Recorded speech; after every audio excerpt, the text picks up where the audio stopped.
It is a myth, however, that most of us do think that there are some people who are cut above the rest. Probably the people who we listed we thought were child prodigies. They have it and others don't. There's the 1 in a million thing. They were wired from birth. There's them and there's us. I couldn't hit a golf club like Tiger Woods. He probably couldn't give this lecture. There are some people that can't, there are some people that can. And ours is to know our place. That is a myth. That is a myth. According to every sense of academic research, spiritual research, emotional research, behavioral research, natural talent is not the cause of greatness. Is not at all, on any level, the cause of greatness. There is, however, a formula. And that formula is a very tough formula, and we'll go through a few of those first ideas. But that very tough formula is something every one of us can understand, maybe some can implement. And in that, every piece of coal can become a diamond. Every one of us is able to understand and apply the formula to the degree of our desire, and in turn become great. The question is whether we feel, of course, the desire to.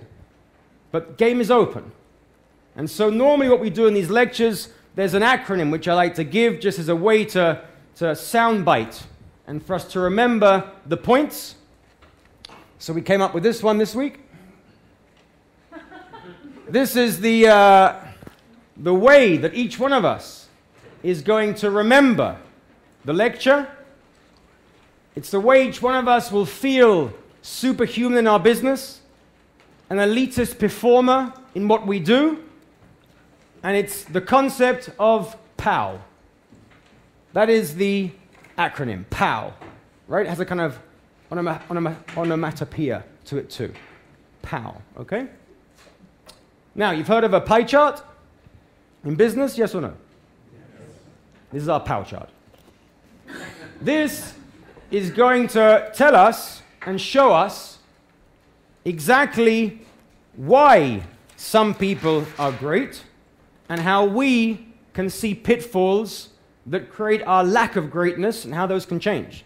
It's a basic graph. Basically, it talks about greatness on the left and time on the right. And most of us, what we do in that typical S-curve graph is we excel, we learn, we study, we start, we initiate, we inspire, it's new, it's refreshing, and then there's a kind of relaxation, maturity that kicks into product launch, personal learning, business growth, and as a result, there's a decline.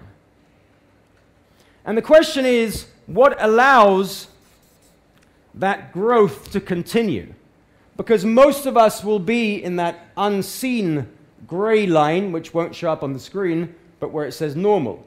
Some of us dip and really decline to a place of real disaster called scenario 1. Many of us become successful in relative terms and what's called scenario 2, but very few people will really go all the way and become iconic. Now, what does that mean?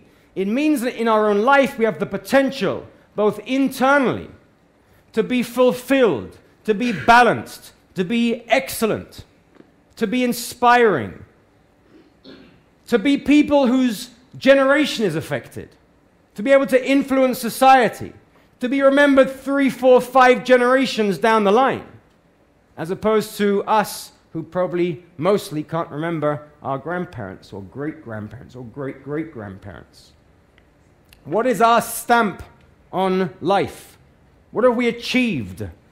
At the end of our days, what will we be able to say, I did this, I helped that, I inspired, I added? It's that concept of greatness that we're trying to inspire. That idea of societal, social responsibility. That every one of us is very able to and will find sustainable success if we learn.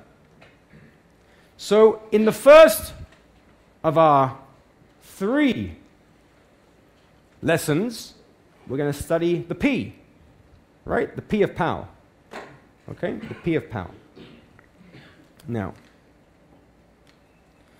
The P of Pow is a very difficult idea. Easy to learn. We can all sit here and nod and study, but outside these doors, very tough to implement. Because I guess the fact that we're sitting here means that we're in some sense committed to work, invested in work, and hopefully enjoyable work. And we work quite hard. Most of us, I guess, are pretty dedicated to what we do. We work hard. But there is a world of difference between working hard and the concept that we're about to discuss. A world of difference. A difference so distinct that it literally is as far away as success and failure, as greatness and mediocrity. The concept that we're going to discuss is, and I've made it a bit melodramatic on purpose, mind you, but still, painful, brutal discipline. Painful, brutal discipline. Now let's understand what this is, because it's a very different concept to just working hard. Many people work hard and get somewhere. A person who's great needs to learn, and it's not natural to anyone, but needs to learn the concept of painful, brutal discipline, because it is very uncomfortable, beyond our nature.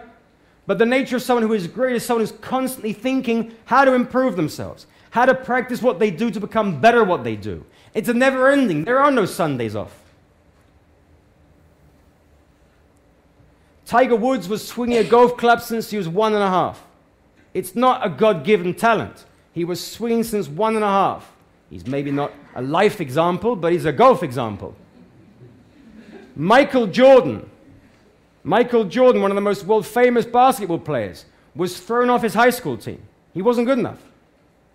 He endured painful, brutal discipline by practicing more than his team would say practice. There were game practices, he wouldn't stop practicing. Jerry Rice, one of the greatest linebacker receivers in American football history, was thrown off his team 15 times for being too slow. Churchill was a horrible speaker. Many chess masters have IQs lower than 90, would you believe?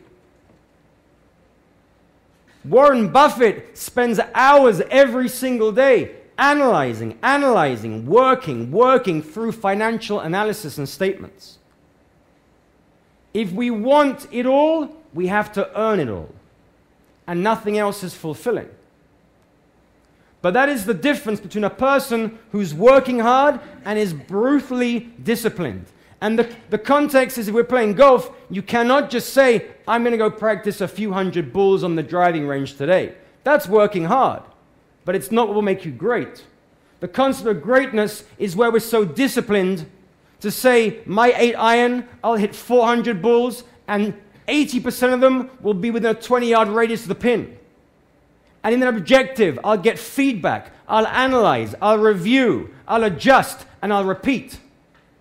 And that process will eventually make me better. It'll forge the best version of me, if it's done, obviously, with some sense of spiritual balance. Otherwise, that's a heart attack or dimension.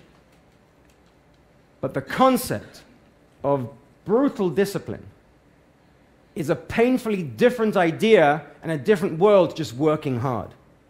A person who wants to be of a real elitist performer is not someone who can just work the hours they're supposed to work. It'll never happen. It is someone who will go the extra mile continuously in objectifying goals, in reviewing, adjusting, and repeating again and again, deliberately practicing again and again and again and again and again. For years, there's a theory that says you cannot be a master of something unless you have 10 years of this kind of deliberate practice. And even someone like Bobby Fischer, who at 16 was a world champion, he was still working as a lunatic every day on his chest for 9 years. This is a formula. It is a formula of success. It is not leaving it up to the gods. It is not magic. It is hard work. And it's the first step to understand before we start to understand different inner levels of consciousness. Painfully brutal discipline. Melodramatic title, but but I hope it speaks its message.